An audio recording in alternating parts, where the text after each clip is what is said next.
welcome to Margaritas with Margarita. It's Friday night, close of business, end of the work week, and here we are having our wonderful 15 minutes of financial tips with this fantastic financial planner based out of DC.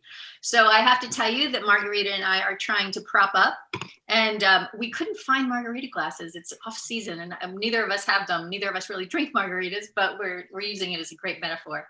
So my dear friend Lisa Simon in DC sent us these two wonderful glasses. She's like, Valentine's Day, I need to give you a gift. These are sitting in my kitchen cabinet. So here we have, I've got one for me, mine for Rita. We're drinking our signature Fizz Club Soda. So we are going to announce tonight's show, which is talking about a difficult topic, but one that's important, right? Divorce. So Rita and I started talking about what we could do to share financial planning information with women who are going through divorce. I'm also working on a book called Why Divorce? 5 Reasons to Leave, something that I'm going to share glasses with you, something that I began working on several years ago, and it's a website, whydivorce.us. And Rita is going to be penning a book about financial planning and divorce as the months and years go by that we're working together. So tonight, I'm going to turn this over to Rita, and we're going to talk about this topic. First, let's say that Rita, of course, is a certified financial planner, and she has done coursework to become a certified financial divorce analyst, and that's coming this year. So Rita, I'm going to throw it over to you. Talk to us a little bit about women and divorce. So sure. Well, it's a pleasure to be here. I think the important thing is that when women go through a divorce, they divorce from their spouse, not just financially, but emotionally and legally. So it's all three. So what I think is important is women in particular need their support system. And this is exactly what I've told my clients. Your legal counsel is so important, but you don't want to cry on his, her, or their shoulder. That's why you have a therapist or a counselor, and your counselor is so empathetic and qualified, but you probably should not be asking him, her, or them for advice about the legal matters. And then your financial planner is not necessarily to comment on your divorce decree, but really help you understand where you are today and and take the qualitative information and quantitative information and help you plan so that you cannot just survive, but really thrive. Right, and that's really mission critical, right? So on your website, we have a whole section at margueritacheng.com about women and divorce. And one of the articles that you've written for, big national publications, I think this one ran in the New York Times, perhaps, about the reason that women don't go to a financial planner during divorce. Statistics show that there's a ridiculous percentage of women that just don't look for that kind of assistance. Talk a little bit about that. Sure, the numbers are quite low, and I think a lot of it has to do with awareness. And people in the legal community are also recognizing that they can collaborate with financial planners. Together, we do a really good job. So here's what I mean. I can quantify that further. No one plans to get divorced, or maybe you do, but what I mean is when you walk down the aisle, you don't think that that's going to happen to you, but the reality is that it does. And it's so important that people understand where they are today, meaning assets, liabilities, income, expenses, and what they need to do and how they can and should prepare. Right, absolutely. And so financial advisors can also help uncover critical financial assets that may not be on your radar as a woman, right? So talk a little bit about some of these things, some of these hidden assets, hidden gems to watch out for. So this is somewhat a pun. It is a hidden asset, and these are hidden gems. So for example, your engagement ring, I'm sure it's beautiful and you love it. Believe it or not, that is not a marital asset. That is yours. You can keep that, but if you're like, you know what, I don't want it, it's sitting in my drawer doing nothing, you can do something with it. Maybe you can sell it and start a business or put money in your retirement plan or use it for your kid, whatever the case might be. You're empowered to make the right decision for you in your situation. So jewelry. Another thing is employee benefits, pensions. Like these are all, this is why it's so important. Now, it could be a situation where you don't know what you don't know, but you don't know what you don't know if you don't ask. Right, absolutely. And that makes perfect sense. Talk a little bit about those hidden gems, though, like the marital home. Sure. So, this is exactly how a financial planner can work with your legal team. So, um, perhaps you do want to keep the family home. And if that's the case, it's important for you to understand how that affects your cash flow, your taxes, your retirement, your other goals. Or maybe after looking at the numbers, you're like, you know what? I like this house, but if I keep the house, it may mean that I have to go back to work full time, and I'm really comfortable only working 20, 30 hours a week.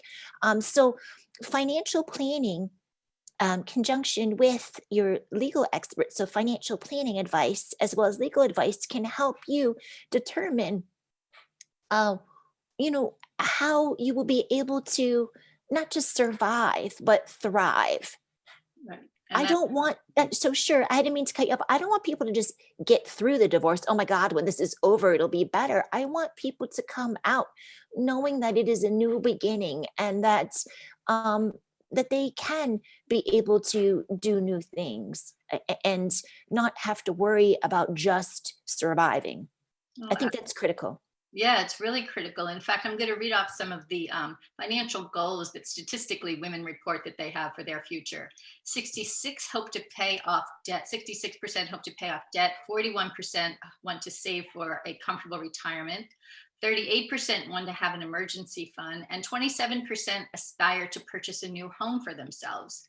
So it's clear when women who are divorced have financial goals, but they often don't have a clear path to achieve them. So give us some advice on what we can do to create that path. So I think the first thing to do is not to be scared and not to be afraid to ask for help. And in the beginning you asked me, gosh, the numbers are shocking low. Why is that? I think that lack of awareness. I'd also say fear is holding people back.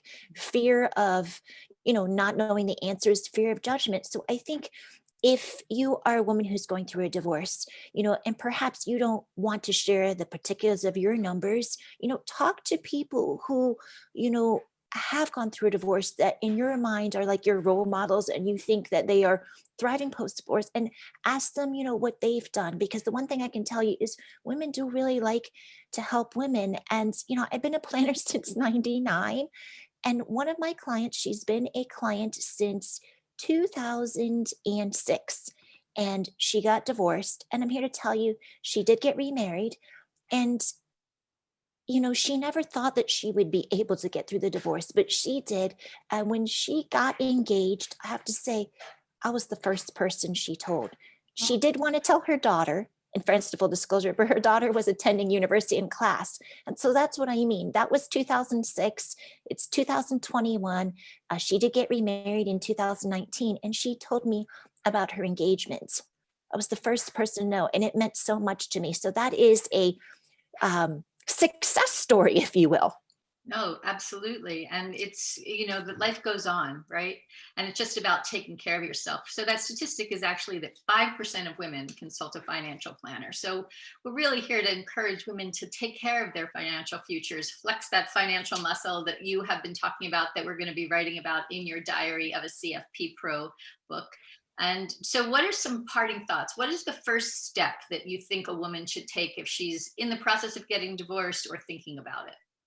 So I'd say the first step is to do just like with any situation is do inventory. Don't be scared.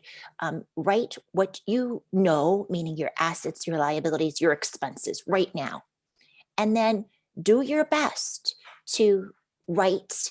What you think your expenses will be in the future. And if you don't know, that is okay. Do your best. And the next thing is not meant to be so self-serving, hire me, but definitely take the time to get help. I think it can be really helpful just to have conversations. You don't need to hire someone the first time you talk to them. Make sure it's a good fit. Because there could be some people that are just thinking about how much you're going to get post divorce and how you should invest it. And of course, you do need to invest your money, but that should not be the starting point. So yeah, start and break it down. And it is overwhelming, but don't let yourself get overwhelmed. I always want to acknowledge it is overwhelming, but there are people there to help you so that you don't feel overwhelmed. And that's amazing. And these are the conversations this morning on Voices for Change. We had an episode with a survivor of a brutal shooting by her husband. And she was talking about, what women need to do to come together and support each other so that we don't feel like we're alone. And this, divorce is hopefully, fortunately, not as devastating as Lisette Johnson's experience that we talked about. But it is something that women really need support with. That is the whole basis of my Why Divorce book, to help women know that they're not alone. It's a series of case studies, and it's remarkable the advice that you're sharing. So I really appreciate it, Rita. And I'm excited to be doing Margaritas with Margarita. And thank you to Lisa Simon, who shared our fizzy water margarita glasses. So here's to that. Any parting thoughts for this weekend, Rita? And just make sure you take care of yourself. It's not selfish, but my daughter will say this, you're sipping your sippy water, your sparkling water. You can't pour from an empty cup. That's beautiful. All right. Cheers to that. And we will talk to you next Friday for another episode of Margaritas with Margarita. Thank you, Marguerita Cheng. Be sure to check out everything she just shared. It's on the homepage of her website, ritachengcfp.com, also available at margaritacheng.com. So we'll see you soon. Have a great weekend.